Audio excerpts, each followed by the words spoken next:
Hi class.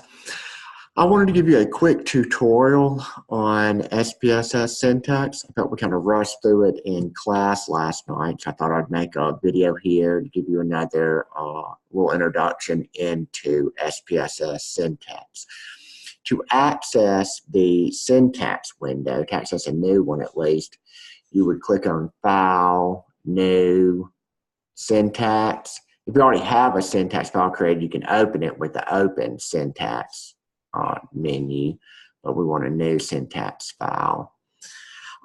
Then a blank screen opens. It looks almost like a notepad or a Word document, and this is where you type in your commands to SPSS. Each command begins on a new line and ends with a period. Commands can stretch for multiple lines, but they always end in a period. That's how you tell SPSS you're done with that command. I always like to begin my syntax files with a little brief description about what it is that I'm doing in this file. And you can do that using the comment function in SPSS. And the asterisk is the comment feature in SPSS. So you put a little star out there, an asterisk, and then you can write whatever you want in your comment. So this is my example syntax demo. And then you end the comments again with a period. They always end with a period. And you can start a new comment on a new line. And commenting basically just tells the program to ignore whatever is written there. And comments are mainly just for your reference, so you know sort of what's going on in the syntax file. Sometimes if you're doing some type of complicated analysis or doing a lot of data cleaning, gymnastics in there, it's good to give yourself notes. So when you come back to it, like, oh, okay, yes, this is what I was doing. This is what all the syntax I wrote is actually doing.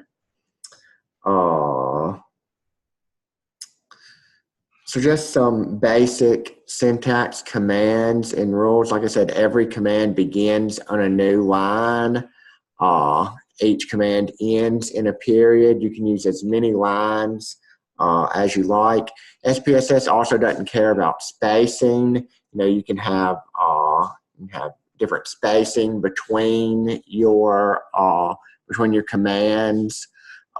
Some software programs, some coding languages, spacing matters. It doesn't matter in SPSS. To open a data set, you use the get file command. And notice that SPSS starts color coding. If your syntax is ever coded in red, it means there's an error in it, and it's usually you forgot the period on. But here, if we want to tell SPSS to open a data set, we say get file, that file equals, and you have to give it the path name. So what's the directory path for the file? And you can put that in either double quotes or single quotes. And so here you would just copy the name of the file. So let's see, I'm going to open this HSB 250 file. I'm just going to copy there. Then the directory path, HSB 250. And then in the command with a period. If I only want one data set open at a time, a lot of times I'll add a command called dataset close all before opening a new data set. And that way, if I just happen to have a data set open, SPSS will close out any open data sets and only work on this current one. It depends on, sometimes this is useful, sometimes it's not, especially if you're trying to merge two data sets together. You definitely don't want to close one while you're trying to merge it. But I think this is good practice because I only want to focus on just this one data set right now. So I want to close anything else that's opened. You can highlight the syntax you're wanting to run. You don't have to highlight the whole thing, just part of it. And then SPSS will run the syntax. You can see that it will paste your syntax into the output file that popped up. We'll just drop that. We can see here that our HSB 250 data set is opened. All SPSS data sets are saved with this .sav file extension. That's just the convention SPSS uses. Same thing like Word documents are saved DOC or DOCX, Excel or XLS. It's sort of the same idea there. So let's say we want to get some frequency tables and some variables in our data set. We can use the frequencies. Notice as you start typing, SPSS will start suggesting commands for you to use. You could highlight that and it'll fill it out for you. So we could do frequencies. I want frequencies on all of my variables. You can type frequencies all. So you only want frequencies on just, I only want frequencies on the gender variable. You could just type in freak gender. A lot of commands you can, sometimes you can abbreviate the command name like FREQ and it knows that means frequency, or DES for descriptives, and you can get, and it'll run for you. Other times you may have to type out the whole thing. So if we wanted frequencies for gender, we would type out the command, and then we can see here that about 56% of our sample is female, 43% is male. If we highlight the frequencies all, it's going to run a frequency table for all the variables in our data set. So you can see sometimes you have a continuous variable, like what is this one I think is SES, which is more continuous. It has a really long frequency table. So sometimes it's maybe more beneficial to run descriptive statistics on those variables. That was our SES and math achievement variable. We can run descriptives and we can get descriptive statistics, general descriptive statistics for those variables. You can also get descriptive statistics out of the frequency command. And you can kind of get more descriptive statistics out of the frequency command than you can get out of the descriptives command. If you do frequencies, give up the variables you want, and then the different statistics that you want, we can do mean, median, mode, standard deviation, skewness. Notice that they start popping up.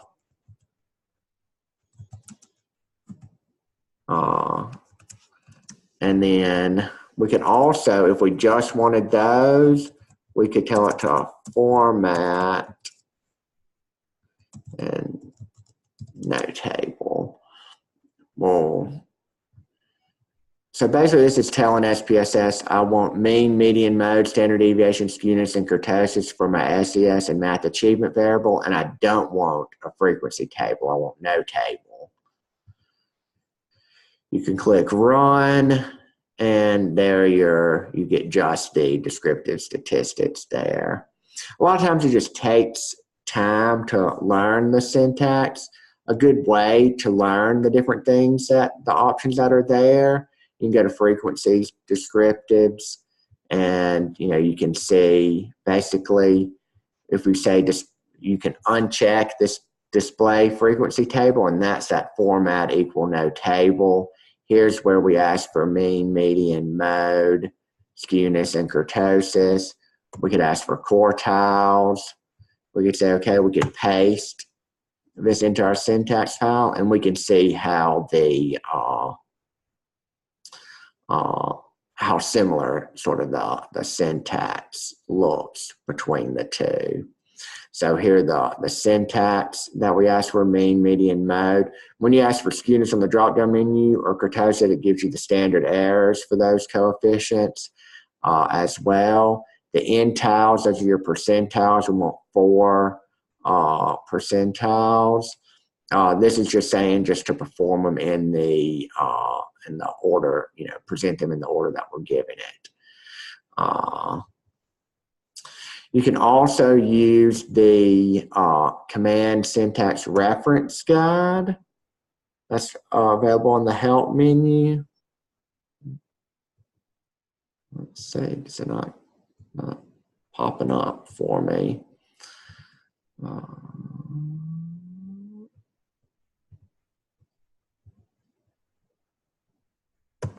Help. Okay, we'll pull that up in a minute. Oh, there it goes. It's probably going to open like 4 or 5 of them now that I can't messing with it. But you can look over here on the side so we know that we want frequencies. The command syntax reference guide is good when you know which command you want, and it gives you all of the options for the command. Frequencies, variables, you give it the variable list, what type of format you want. You can get charts in here. So there's a bar chart, pie chart, histogram, what type of percentiles you want, how many cutoff points. Here, if you want to give it an actual list of percentile values. Here, so this was like if you want quartiles, you would want 4 intiles here. And then, what statistics you want. And these are all the ones that are offered with the command. So like I said, this is a good guide when you know which command you want to use. Let's see. So frequencies is a very important command. I like to say the first rule of data analysis, or at least the golden rule of data analysis, is to always run frequencies on any variable you're going to use in your analysis. Frequencies are a great way to identify any type of coding errors or any other type of, it's a good way to identify if something's going wrong with your data set.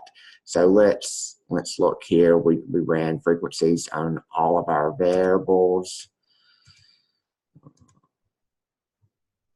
Here we can see right here that there's 250 valid cases, no missing data. We look here at our minority variable. There's 183 people coded 0, which is labeled other, 60 people who were coded 1, which is labeled minority. And look, there's 7 people with a -99 code. Well, hey, so when we ran frequencies, we noticed, hey, something weird is going on here. What does this -99 mean? Maybe that should be missing. Maybe that was the value we used for missing data. Look at gender here. We had 108 people coded as male, 141 people in the data set that are female. One person coded as 11. Well, maybe that was a data entry mistake. Maybe that should really just be 1, and we kind of had a fat finger there and hit 1 instead of 1.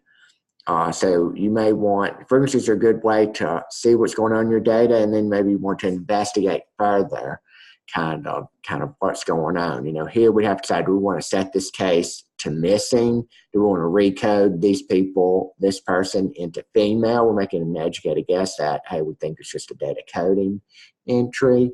So frequencies kind of give you the ability to look at that.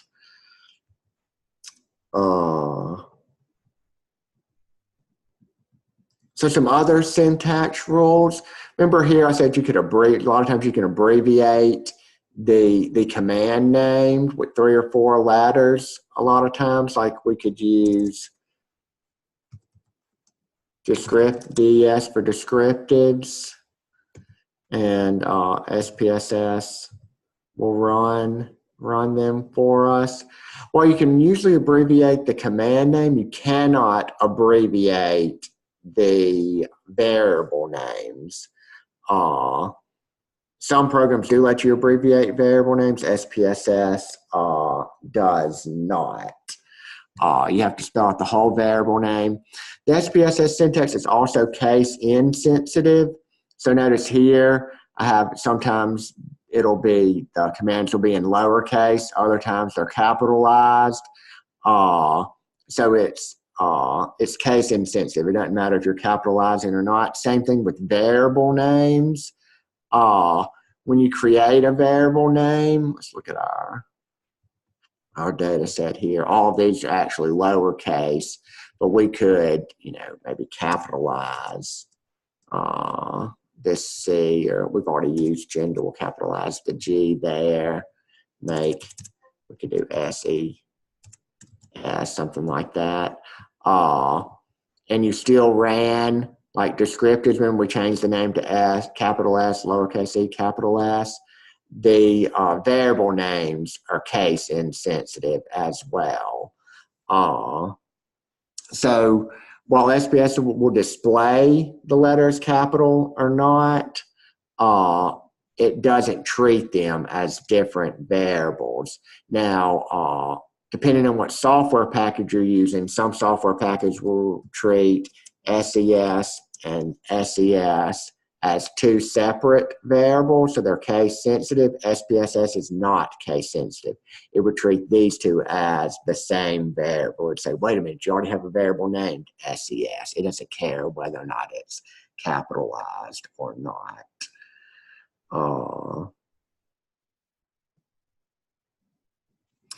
To create a new variable in SPSS, there are a couple different ways.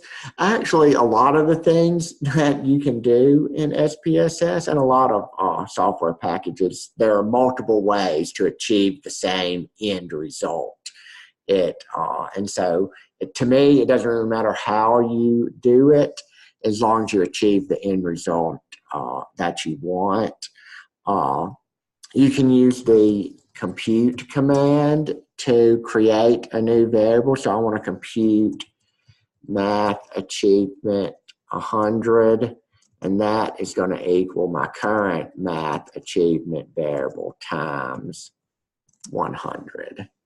So I created a new variable called math achieve 100, and it's going to equal the original math achievement variable times 100.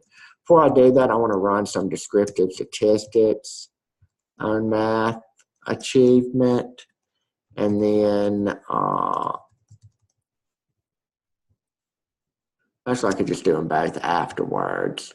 We'll compute it, run some descriptive statistics. When I create a new variable, I always like to either run frequencies or descriptive statistics on that variable to make sure that it computed what it was I wanted it to compute, just to make sure that it did it right. So we would look here. So math achievement 100, I really just multiplied it, the other variable, by 100. So just did the decimal place move two times, and it looked like it did. The minimum, maximum value both increased by 100.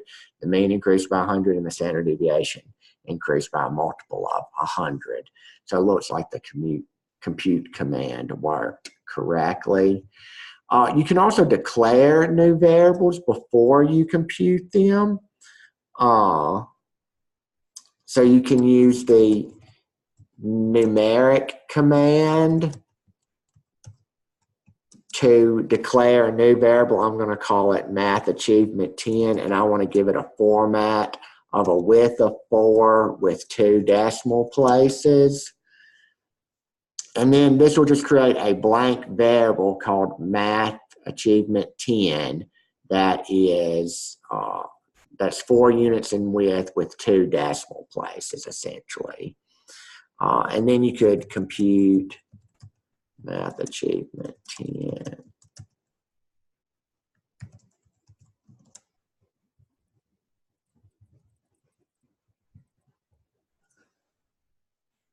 And then that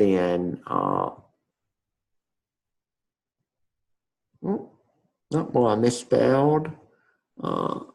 So look, this is a good thing. So now we got an error. Whenever we get an error in our syntax, SPS will throw an error message down at the bottom of the syntax window, as well as produce an error in the output window. So this is saying I noticed I typed in Matt achieved 10. Instead of math, I forgot the H in my new variable name. So I need to come up here, put in the H. I can just run those descriptors again. Notice the warning message, error message goes away. Whoops. And then there's my output file. You can see everything was multiplied by 10, so it appeared to work correctly there. The nice thing about using like the numeric command is you're already giving it a format. When you don't use it, it defaults to a particular format. And I don't remember off the top of my head what it is. We could come back here and look. It looks like we didn't use it for math achievement 100. It defaulted to a width of 8 and 2 decimal points. We specifically told it to give a width of 4 with 2 decimal points. If you want to add a label for your variable, you can use the variable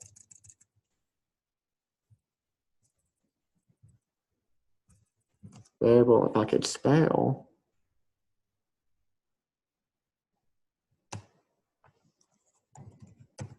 Oh.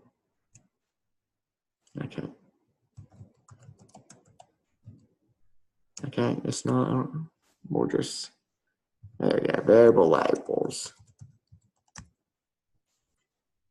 You give it the name of the variable that you want to label, and then in quotes, it could be single or double quotes. You give it your name.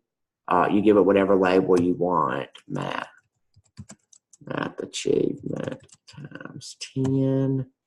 If you use a single quote, you have to end with a single quote. If you use a double quote, you have to end with a double quote. It's nice that it lets you use either one, because if you want to have, say, like an apostrophe in, you could use a double quote, and you could, have like an apostrophe S there, and then end with a double quote. I know maths is it's not grammatically correct, but I just wanted to show you how you could use both double and single quotes. We could highlight that, run it. We can go back in our data set and we can see that we've added a label here. If we wanted to give values, here where we would typically give a value label, that's using the value labels command. We're just going to say 0 is none. So this is what we do if we had a categorical variable. 1 is a little, 2 is a little more. You can, type whatever you want in there. You give it the value you want, the label you want to give it, and the label you give it in either double or single quotes. You could run that, and we can look in here and we can see that, 0 equals none, 1 equals a little, 2 equals a little more. So you can also change the measurement scale here. The command for that is variable level math achievement, and you put it in parentheses. I want to change it to make this a nominal variable for whatever reason. And you could run the command and it would change it to nominal. So anything that you can do in data view, anything you can do from the drop down menu, you can do in the command syntax. So the syntax, you're able to do any type, anything that you can do in SPSS, you can do you can have it do through the syntax window. You can save your data file, save out file equals, and then you give it the file path name, just like we had done before. We give it too many quotes there. Notice it has too many quotes on here, so the command is red, something is wrong. I delete one of those, it goes back. I want to say, call this demo. There's also a line you can add here if you do a / compressed here. It just compresses the data file so it doesn't take up as much room on your computer. For a lot of the stuff we do in our class, it probably won't matter. But if you're working with a large data set, that option can come in handy. We'd highlight this, run it, and you'll see it is then in our, here's my demo file then saved in the folder that I asked it to save it in. You can also save your output file, just file, save as, and then you can give your file a name. And then say we're done with the file. Oh no, I forgot, I need to do something with it. You can go back to your data file and then open your syntax file and it's back. Every command we did is saved in that file. So we messed something up. We really needed this to be multiplied by 1,000. We could just go back into the syntax, change it to 1,000, and then just highlight and rerun any error, anything that we made. I hope this tutorial helps. Like I said, it's a little bit of a learning curve using syntax for the first time, but the more you get into it, I think the easier it becomes. And then you start using these commands more frequently. You'll begin to know them. It'll just become second nature. Kind of typing them. Oh yeah, I need to use descriptives. I need to select something. I can use the select if command. You'll start remembering what the commands are. Anyways, I hope you have a great rest of your week, and I will see you in class. Thank you.